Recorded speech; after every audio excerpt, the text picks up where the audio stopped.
À partir du mois de mai de 2017, on a commencé à expliquer un petit peu notre démarche, le pourquoi, le comment. Et en fait, ça a déclenché une véritable levée de bouclier, une vague de menaces et d'insultes de la part de mes confrères, très très hostiles à l'idée du moindre changement en réalité. Évidemment que ça allait pas forcément plaire à tout le monde. On sait pas que ça serait aussi général et aussi unanime, ce qui est très drôle d'ailleurs, parce que dans le lot, il y a tout le monde. Il y a les grands cirques, mais il y a aussi les cirques voyous dont je parle. Et ce qui est drôle, c'est de les voir finalement tous réunis, tous ensemble sous la même bannière. C'est une situation à laquelle n'ont pas forcément peut-être réfléchi, je l'espère, les grands cirques. Parce que ils montrent en fait là une grande solidarité avec ces établissements voyous. Et ils savent qu'ils existent. Ils sont nombreux, il n'y a pas seulement un établissement ou deux, ce qui leur donne une certaine puissance, un certain pouvoir de nuisance. Comme ils s'expriment de façon assez violente, tout le monde s'écrase un petit peu autour d'eux. Ces cirques-là font suffisamment pression, font suffisamment peur aux grands pour qu'ils ne les condamnent pas. Ils font du cirque pour l'argent, ou en tout cas se servent du cirque, dans de très nombreux cas, pour couvrir d'autres activités. Pour eux, le cirque, c'est une façade. Des activités plus ou moins légales. Il y a même certains qui sont spécialisés plutôt dans un secteur et d'autres dans d'autres. Voilà. Mais c'est souvent assez illégal. Ouais. Sinon, ils n'auraient pas besoin de façade. Ces gens-là maltraitent les animaux parce que pour eux, les animaux ne servent qu'à une chose, faire passer leur établissement pour un vrai cirque.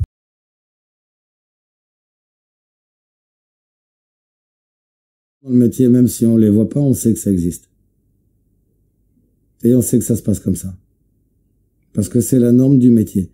Il y a la norme légale et il y a la norme du métier. Dans le métier, ça se sait. C'est pas partout, bien sûr. Mais là où c'est, les gens de cirque, les professionnels, savent. Mais ils disent, il faut pas le dire.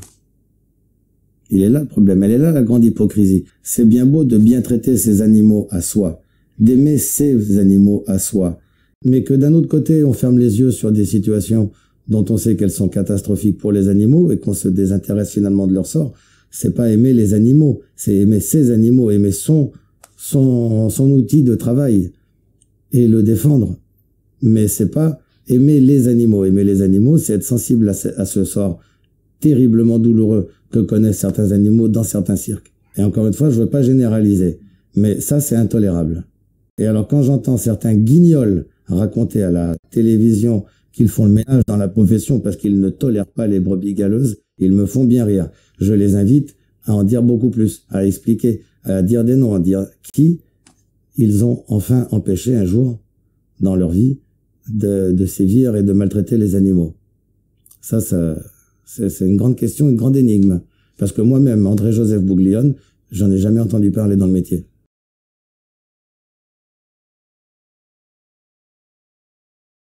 Tous les éléphants que vous voyez en Europe, dans les cirques, sont tous nés à l'état sauvage, ont tous été retirés de leur troupeau.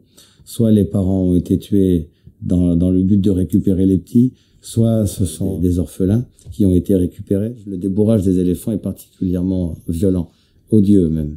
C'est-à-dire qu'on prend un petit éléphant qui n'a pas encore la force de se défendre physiquement, mais suffisamment costaud pour résister au traitement qu'il va subir, et pendant plusieurs jours, voire une semaine, jour et nuit, il va subir un harcèlement total, le bruit, la panique, le feu, il va prendre des coups, il va être privé de nourriture, d'eau, enfin, il va être brisé, sa volonté va être totalement brisée, jusqu'au point où il sera soumis ensuite à l'autorité. Mon cousin Alexandre, par exemple, en Belgique, je vais pas me gêner pour citer son nom, hein, en avait acheté 7 d'éléphants africains. Tout à fait. Non seulement ils sont arrivés, ils étaient très très petits, très jeunes, beaucoup trop pour être séparés de leurs parents, bien sûr, pour des animaux aussi sensibles, aussi intelligents, aussi fragiles finalement qu'un éléphant. Et finalement, c'est sur ces 7 éléphants-là, je crois que 4 ou 5 sont morts très très vite, en 2, 3, 4 ans. Voilà, il y a vraiment un problème. Il y a vraiment un problème. Et pourtant, mon cousin Alexandre ne s'occupait pas extrêmement mal de ces éléphants. Mais les conditions ne vont pas. C'est absolument intolérable. C'est juste ça.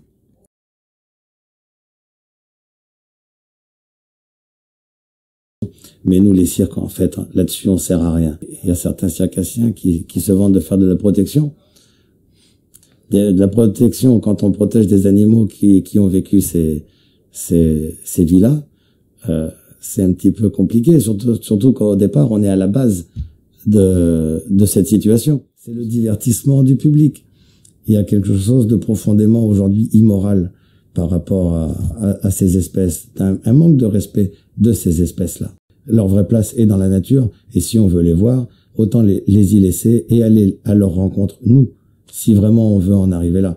Mais de les mettre dans des situations indignes, des espèces aussi merveilleuses, aussi belles et aussi utiles dans leur écosystème, totalement irresponsable aujourd'hui en 2017. Il faut tourner la page.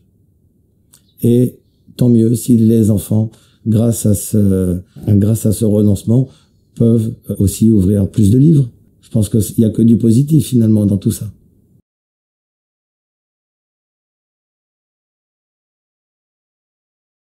Personne n'est dupe de leur tromperie, de leurs mensonges, de leurs compromis et de leur compromission, de leur hypocrisie.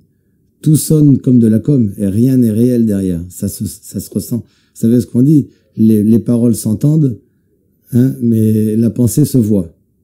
C'est le but de ce genre d'action, justement. C'est d'ouvrir les yeux au public, qui ignore beaucoup de choses, et aussi de la profession. Il faut savoir aussi une chose, je veux pas non plus diaboliser tout le monde dans le métier. Effectivement, il y a des démons vivants dans le métier, mais il n'y a pas que ça. Il y a aussi des gens qui sont sincères et qui vivent de ça dans une sorte de nostalgie, d'un passé révolu, malheureusement, mais ils s'en rendent pas compte. Il faut aussi leur expliquer que les choses peuvent pas continuer n'importe comment tout le temps. Il y a un moment donné, il faut arrêter. C'est le seul moyen aussi pour établir une relation normale avec le public et qu'il n'y ait plus de manifestations devant un cirque. C'est complètement aberrant si on y réfléchit bien. C'est aberrant d'en arriver là.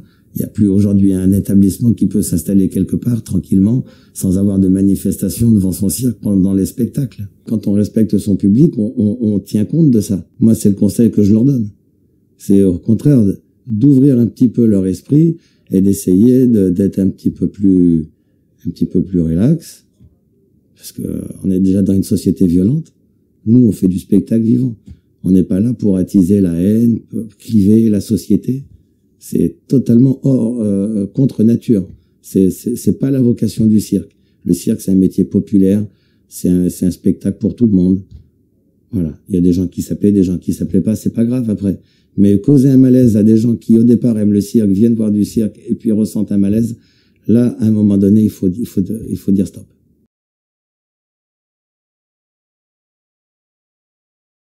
Je rêve depuis longtemps de voir des animaux à l'état sauvage. Parce que moi, j'en ai jamais vu. J'ai toujours vécu avec. J'ai une connaissance empirique de l'animal, mais j'en ai jamais vu à l'état sauvage. Et ça, c'est un rêve que j'ai avec Sandrine, c'est d'aller les voir et de les comparer. Quel état ils sont, comment ils sont en vrai, en live, là où ils ont jamais eu besoin de personne pour survivre, où ils se démerdent très bien tout seuls, si on vient pas les emmerder, bien sûr. Puisque maintenant, on veut faire de la protection, c'est important aussi d'aller là-bas et puis de rencontrer les gens autour, les populations locales, les responsables, les autorités, pour voir aussi ce qui peut être fait. Parce que j'espère pouvoir drainer le maximum d'argent pour ensuite transformer ça en aide.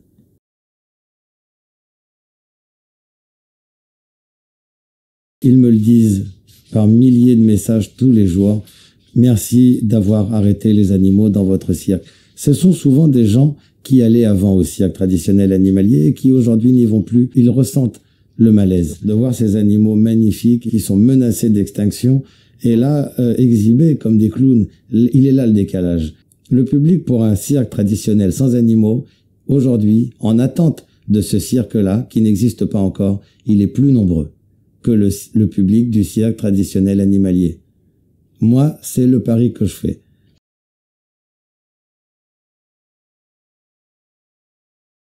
Mais on va rien mettre à la place des animaux. On va renforcer le côté chaud, casse-cou, le côté grande cascade. Ça va être un grand spectacle, très spectaculaire, mais en même temps, on va faire passer le public par plein d'émotions, de joie, de peur, de gaieté, de rire.